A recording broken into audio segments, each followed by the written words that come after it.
Zane wants you to picture two envelopes. Same amount of cash inside each one, same person depositing them, same Tuesday morning. The first envelope gets opened, the money gets spread across a handful of trending stocks, and the person feels genuinely good about themselves for the rest of the afternoon. The second envelope gets quietly routed through a specific sequence of accounts in a specific order, and the person who sent it goes back to making coffee and doesn't think about it again. 5 years later, envelope 2 has produced $40,000 more than envelope 1, not because of better picks, not because of better timing, not because of a larger starting amount, because of the sequence. The order those dollars traveled through was the entire difference.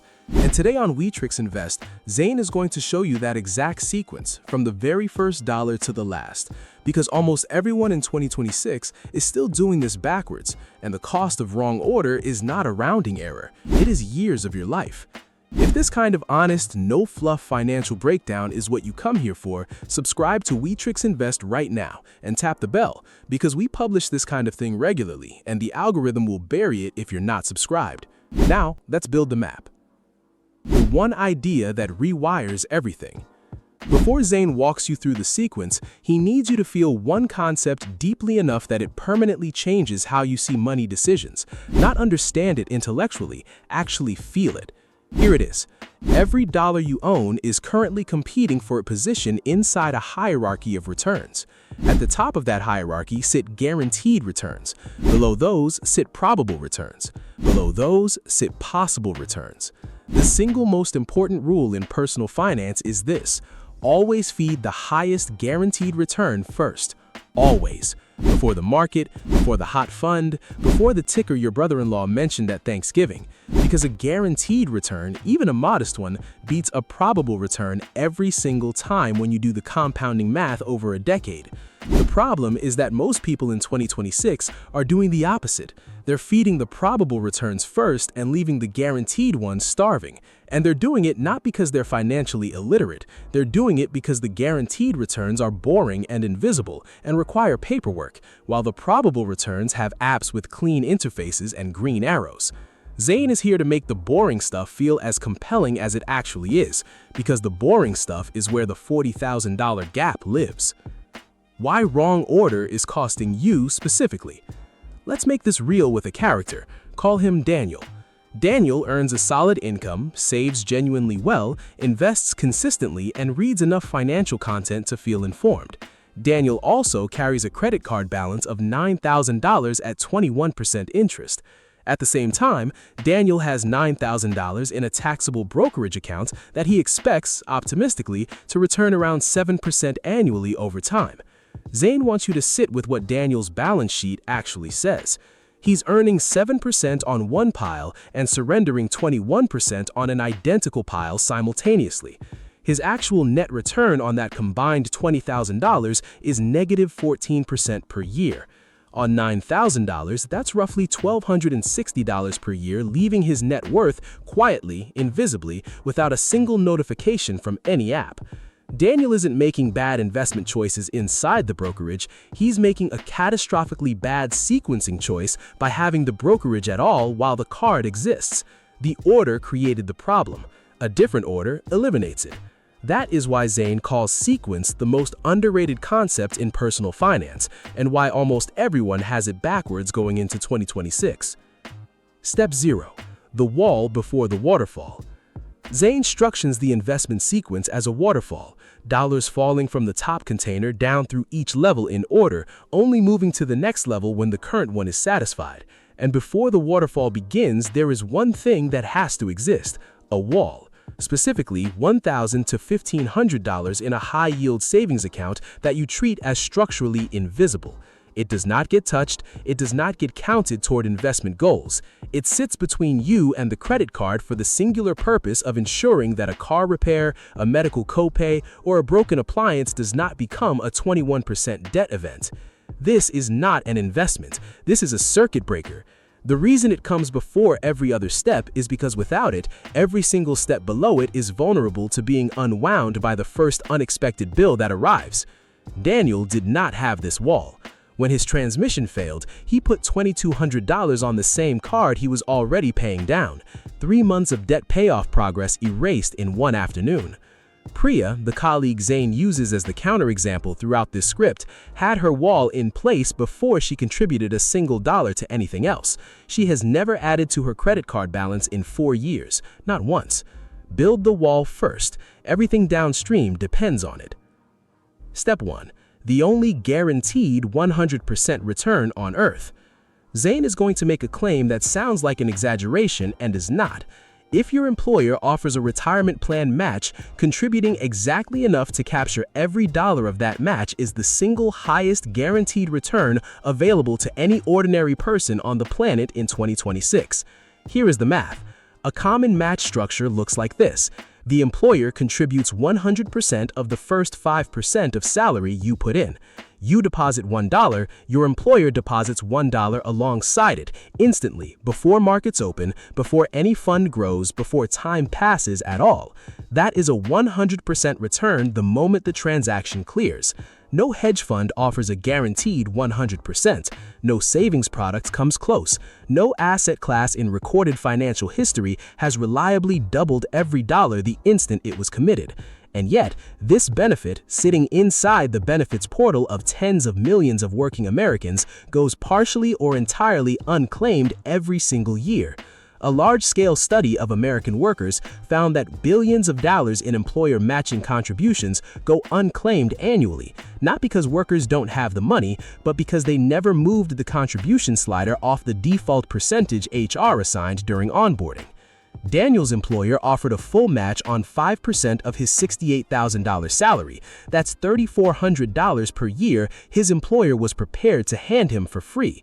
Daniel's contribution rate was 3%, just below the match threshold, because he'd set it during his first week and never revisited it. He missed $1,100 of free money per year every year for 3 years before Zain's framework caught it. That is $3,300 in missed employer contributions before compounding. Adjust your contribution to the full match threshold tonight. That is a raise you are currently declining out of inattention. 2 notes on the mechanics of your specific match. First, vesting schedules.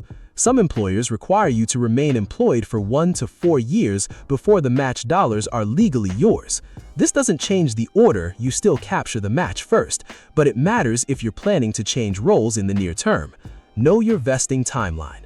Second, the match formula varies. Some employers match 50 cents per dollar on the first 6% rather than dollar for dollar on 5. The math is different, but the principle is identical. Still free money, still the highest guaranteed return in the sequence, still step 1 regardless of what comes after. Step 2. The debt that beats the market. With the match captured, the next container in the waterfall is high-interest debt elimination, and Zain wants to reframe this step entirely because the way most people think about paying off debt is emotionally and mathematically wrong in a specific way. They think of it as the absence of investing, grinding, joyless, backwards-looking obligation that prevents them from doing the real work of building wealth. It is the opposite. Eliminating a debt charging 21% interest is a guaranteed, risk-free, tax-free 21% return on every dollar applied to it. Unpack each of those 3 words. Guaranteed, unlike market returns, the interest rate on your card does not fluctuate based on economic conditions. It charges what it charges regardless of what the S&P does on any given day. Risk-free, there is no scenario in which paying down a 21% debt fails to produce a 21% benefit.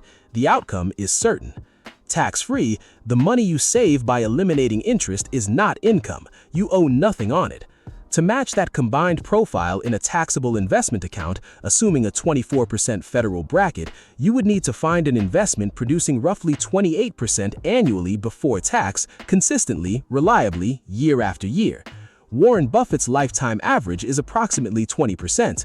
The debt payoff beats the greatest investor in history on a risk-adjusted after-tax basis. When Zain frames it that way, the urgency shifts. This is not paying off debt instead of investing. This is investing in the highest available risk-adjusted return in your portfolio.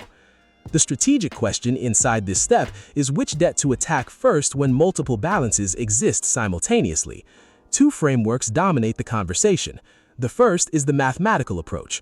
Rank every debt by interest rate and direct every available dollar toward the highest rate first while paying minimums on everything else. This produces the lowest total interest paid over the repayment period and is provably optimal on a spreadsheet. The second is the behavioral approach. Rank debts by balance size and eliminate the smallest balance first regardless of rate, generating an early payoff victory that produces the motivational momentum to continue. It costs slightly more in total interest over time, but significantly outperforms the mathematical approach for people who have started and abandoned debt repayment plans before. The best debt strategy is not the cheapest one on paper, it is the one you actually complete. Zane's recommendation: if you have a history of quitting financial plans before they finish, use the behavioral approach without apology. The few extra dollars of interest you pay is a cheap price for actually reaching zero. Step 3. The real emergency fortress. After the match is secured and high-interest debt is eliminated, the waterfall reaches the full emergency fund. 3 to 6 months of actual survival expenses in a liquid interest-bearing account. Zane is specific about the word survival here because people consistently miscalculate this number by using income rather than expenses, producing a target that is larger than necessary and takes longer to build than motivation can sustain. Your emergency fund target is not 3 to 6 months of your salary. It is 3 to 6 months of what it costs to keep your life minimally operational if your paycheck stopped tomorrow. Housing, utilities, food, insurance, minimum debt payments, not dining out, not entertainment, not the subscriptions you'd cancel in the first week of a crisis. For most households, that survival number is meaningfully lower than expected, which means the fortress is faster to build than it appears. 3 months of coverage is appropriate if your income is stable, your employment is secure, and your field has active hiring. 6 months or beyond is appropriate if your income is variable, you are self-employed, you are the sole earner in your household, or your professional skills have a narrow job market. The right number is your number, not a universal prescription. The 2026 interest rate environment makes this step more rewarding than it has been in over a decade. High-yield savings accounts at reputable online institutions are currently paying in the high 3 to 4% range. Government money market funds sit in similar territory. Short-term treasury bills offer comparable yields with the backing of the federal government. Any of these 3 options is appropriate for emergency fund placement. What is not appropriate, and what costs millions of households real money every year, is leaving this balance in a traditional checking account at a major bank earning effectively nothing, while those same banks use your deposits to fund lending at significantly higher rates. The emergency fund should be earning something while it waits. In 2026, it can. Step 4. The account nobody expects to find here.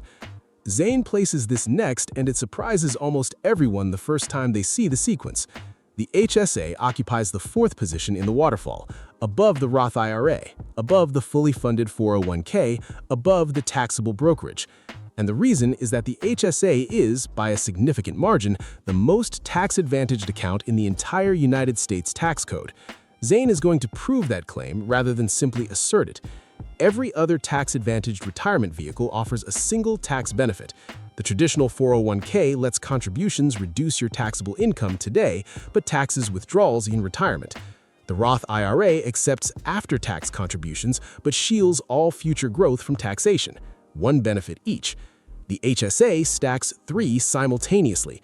Contributions reduce your taxable income in the year they're made. The invested balance grows completely free of taxation. No capital gains tax, no dividend tax, no annual drag. Withdrawals spent on qualified medical expenses come out entirely tax-free. No other account in the American financial system offers all 3 simultaneously. Nothing. And if contributions are made through employer payroll, a 4th benefit emerges: FICA tax avoidance. The 7.65% that funds Social Security and Medicare gets bypassed on HSA contributions made through payroll, a benefit the 401k itself cannot replicate. For 2026, the contribution limits are $4,400 for individuals and $8,750 for family coverage. Eligibility requires enrollment in a qualifying high-deductible health plan. If you don't have one, this container simply doesn't exist on your waterfall. No penalty, no consequence, the dollars flow to the next level. But if you do qualify and you're not using this account as an investment vehicle, you are leaving the most powerful tax shelter available to ordinary people completely empty. The strategy that transforms the HSA from a healthcare spending account into a genuine wealth-building vehicle is counterintuitive but straightforward. Don't spend it on healthcare right now. Pay today's medical bills from your regular checking account. Keep every receipt. Let the HSA balance invest in a low-cost index fund inside the account and compound untouched for decades. Here's the feature almost nobody knows. There is no expiration date on HSA reimbursement. A qualified medical expense from 2026 can be reimbursed tax-free from your HSA in 2041 after the money behind it has compounded for 15 years. Some disciplined savers maintain a folder of decades of medical receipts representing a growing pool of tax-free withdrawals they can trigger at any moment. The HSA operated this way becomes functionally equivalent to a Roth account that also bypasses FICA. 80% of HSA holders keep their balance in cash, earning negligible returns. If you have this account, invest the balance in index funds today. This is one of the most concrete and immediate improvements available to anyone reading this script. Step 5. The account the internet won't stop discussing for good reason. The Roth IRA sits at Step 5 in Zane's waterfall, and for once, the popular enthusiasm surrounding the account is entirely justified. The core mechanic is elegant in its simplicity. You contribute money on which you've already paid income tax. That money grows inside the account for decades without any taxation. No capital gains tax on appreciation, no dividend tax on distributions, no annual drag of any kind. When you withdraw in retirement, every dollar, original contributions, and all accumulated growth comes out completely free of federal taxation. You pay tax on the seed, you never pay tax on the harvest or the tree the seed became. For 2026, the annual contribution limit is $7,500 with an additional $1,100 catch-up contribution available if you're 50 or older, an increase from the previous year's limit, so update any calculations you've been running on old figures. The income phase-out is the practical catch for higher earners. Direct Roth contributions begin phasing out at $153,000 of modified adjusted gross income for single filers and approximately $242,000 for married couples filing jointly. Above the top of those ranges, the front door closes. The side door does not. A two-step process, contributing to a traditional IRA with no income ceiling and immediately converting those funds to a Roth, accomplishes the identical outcome with complete legal clarity. This is called the backdoor Roth conversion, and it's widely used, explicitly permitted by tax authorities, and available to anyone regardless of income. The front door closes at certain income levels. The side door does not. On the Roth versus traditional question that generates endless debate, the decision hinges on one variable. If your marginal tax rate today is lower than you expect it to be when you withdraw in retirement, pay the tax now and use the Roth. Lock in the lower rate. If your rate today is higher than you expect in retirement, defer the tax through a traditional account and pay it later at the lower rate. A young professional early in their career in a lower bracket with an expected rising income trajectory, Roth almost universally. A peak earning professional in the top brackets looking at a lower income retirement, the traditional deduction deserves serious consideration. There is no universal answer, only your bracket now measured against your projected bracket later. Step 6. Back to the 401k, filling what remains. Zane's sequence deliberately revisits the 401k at Step 6 rather than filling it completely at Step 1. At Step 1, you contributed exactly enough to capture the full employer match and stopped. Now, with the HSA maxed and the Roth funded, you return to the 401k and fill the remaining contribution space all the way to the annual limit. For 2026, the employee contribution ceiling is $24,500, up from $23,500 the prior year, and the employer match sits on top of this figure rather than within it. For workers aged 50 and older, an $8,000 catch-up contribution is available.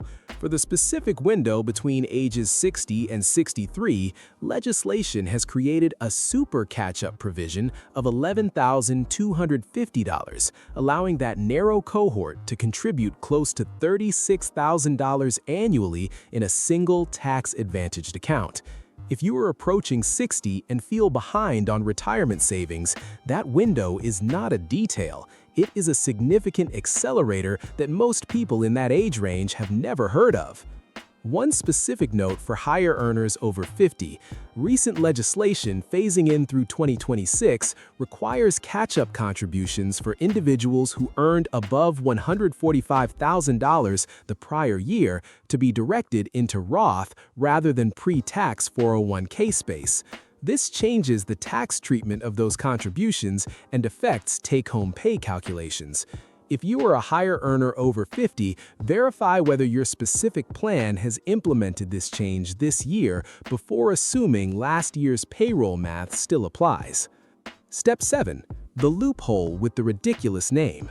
For the smaller percentage of people whose income allows them to fully fund every container above this one and still have investment dollars remaining, a mechanism exists that Zane calls the most aggressively underused feature in the 401k system.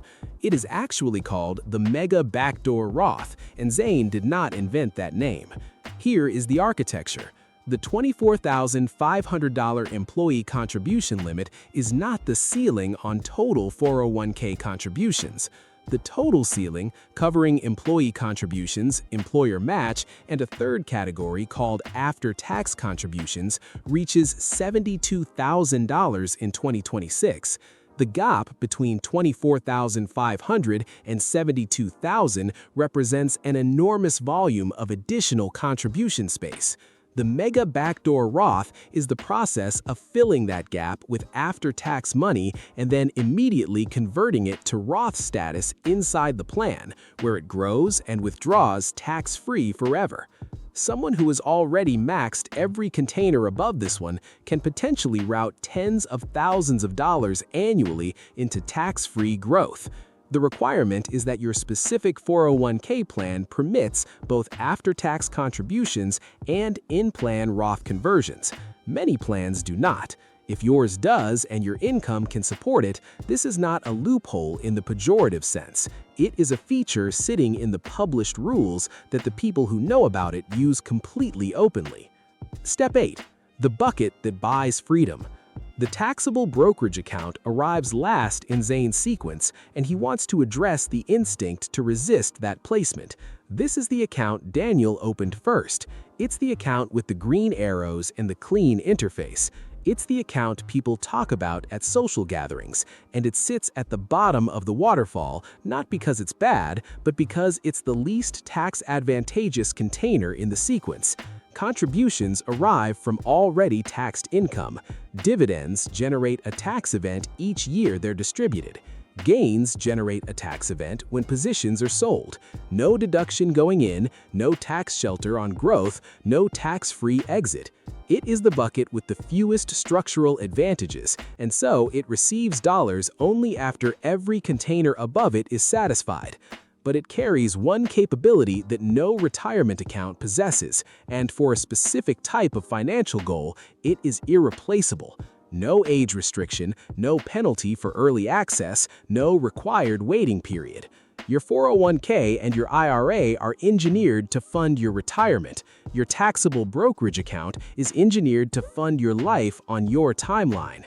The financial independence that allows you to step away from a career at 44, take a year between roles without anxiety, or walk away from a situation that is slowly grinding you down, that doesn't come from the account you can't access without penalty until 60. It comes from this one.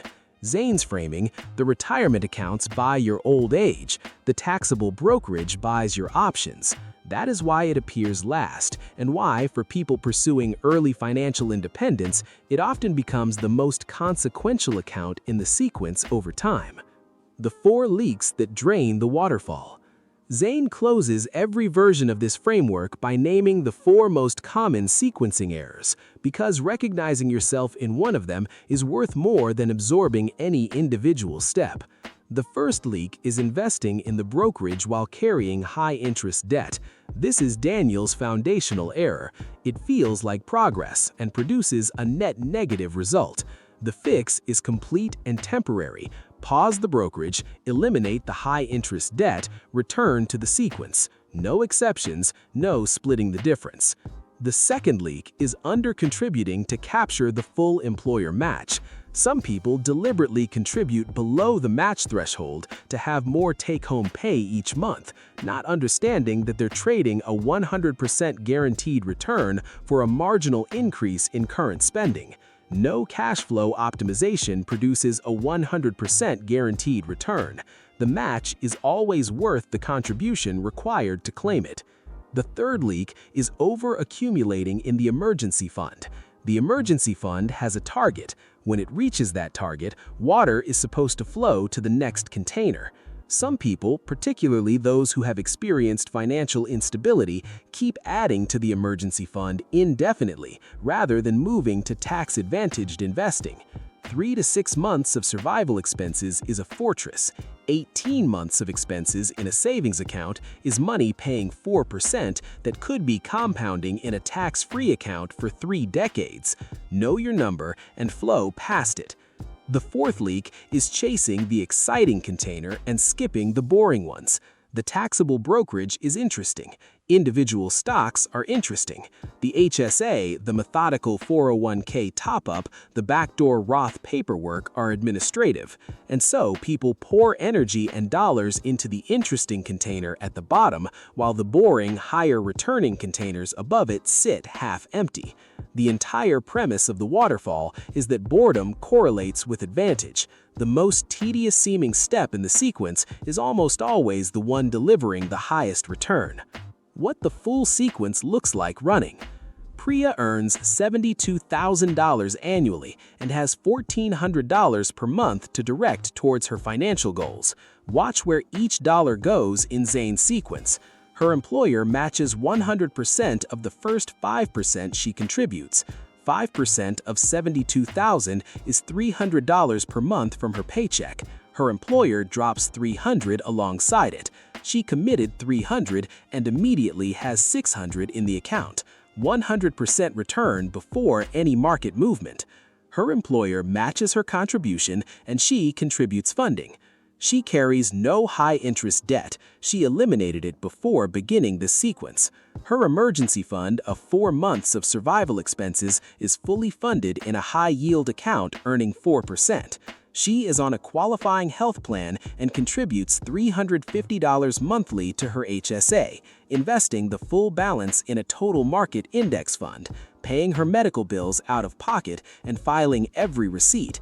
She directs $625 monthly to her Roth IRA, which annualized reaches the full $7,500 contribution limit. With $300 going to the 401k match contribution and $625 to the Roth, she has $475 remaining. That goes back into the 401k to continue filling it toward the annual ceiling. Every dollar is in a tax-advantaged container. Not 1 cent is in a taxable account yet because the tax-advantaged space isn't full. Daniel took his $1,400 and deposited it directly into a taxable brokerage every month.